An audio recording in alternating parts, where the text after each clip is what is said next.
All right, today we're going to dive into Cecil Day Lewis's incredible poem, Walking Away.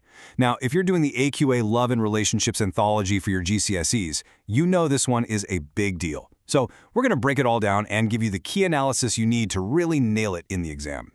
So first things first, let's talk about the poet himself, Cecil Day Lewis. I mean, this guy was a big deal. He was actually the UK's poet laureate. But what's really, really important to know here is that Walking Away is super personal. It's written from his perspective as a father, talking about his son. And honestly, if you don't get that, you're going to miss the whole emotional punch of the poem. Okay, before we even look at the first line, I've got to ask you something.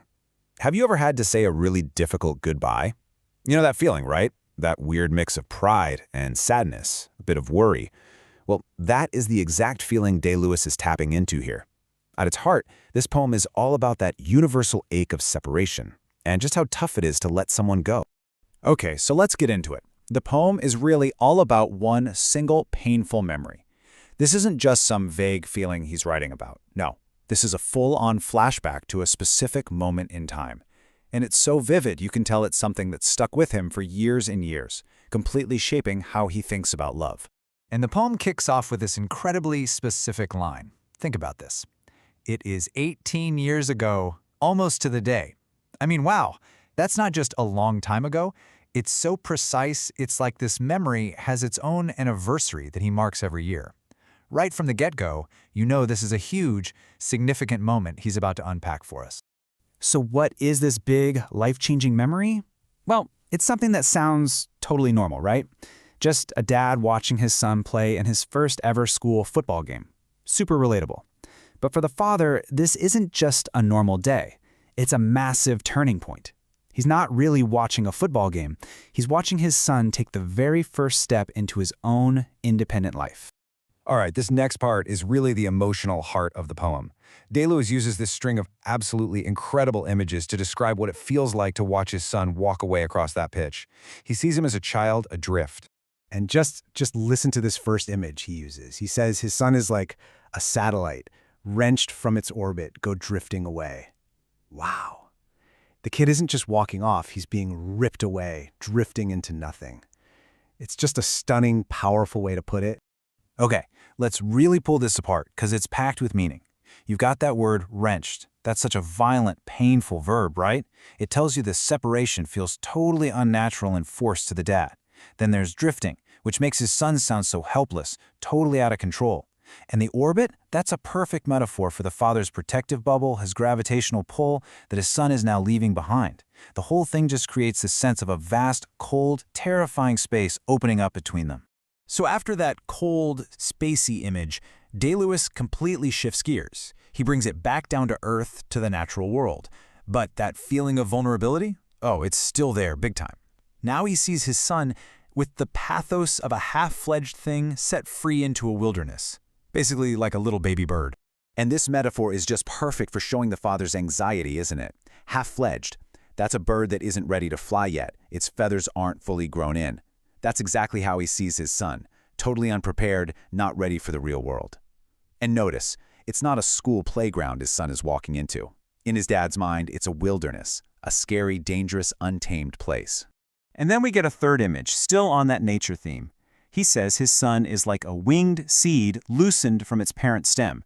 Now, hang on. Did you notice the little shift here? Think about it. The satellite was wrenched. The bird was half-fledged. Both sound kind of wrong and painful. But a seed being loosened, well, that sounds a bit more natural, doesn't it? It's still about separation, for sure, but it also hints at something new, at growth. And this is where the poem really starts to turn a corner, moving towards a much deeper understanding. So this brings us to the poem's big lesson. It's almost like a harsh lesson from nature itself. That little pivot we just saw from pure pain towards some kind of understanding is absolutely key. The poet starts thinking, okay, what did this moment actually teach me about growing up? And he starts to realize that these moments, as painful as they are actually necessary. He calls them scorching ordeals.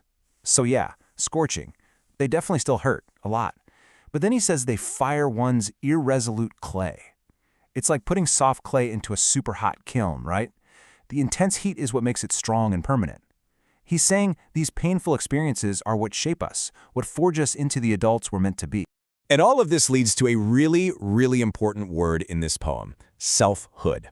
It's a key concept. All it means is becoming your own person, right? Having your own identity that's separate from your family, from your parents. That is what the son is walking towards on that football pitch. And it's what the father is realizing he has to somehow let happen. Okay, so all this pain, all this reflection, it's all been building to this one final, massive conclusion about what love really is. This is the poem's final proof. And the conclusion he comes to is a bit of a paradox. You know, one of those ideas that sounds like it doesn't make sense at first, but when you think about it, it holds a really deep truth. He has to somehow square this circle. How can something that hurts so much be an act of love? And here it is. Honestly, these are the two most important lines in the whole poem. If you're writing an essay, this is your money quote, right here. How selfhood begins with a walking away and love is proved in the letting go. Boom. That is the lesson that this one memory has been teaching him for 18 long years. So let's just make sure we've got that straight. To become your own person, to get that selfhood, you have to walk away. You have to separate. And for a parent, the biggest, truest test of your love isn't to cling on tighter, but to find the strength to actually let go. And the pain the father still feels, well, that pain is the proof of how much he loved in the first place. It's a really tough but profound lesson to learn. And I'll leave you with this final thought, something to really chew on for your revision. How does this idea of love being about letting go stack up against the other family poems in the anthology? Think about Follower, where the roles of parent and child kind of flip. Or Mother, Any Distance, with that whole stretched-out umbilical cord idea. Making those kinds of connections between the poems, that right there is your ticket to the top grades.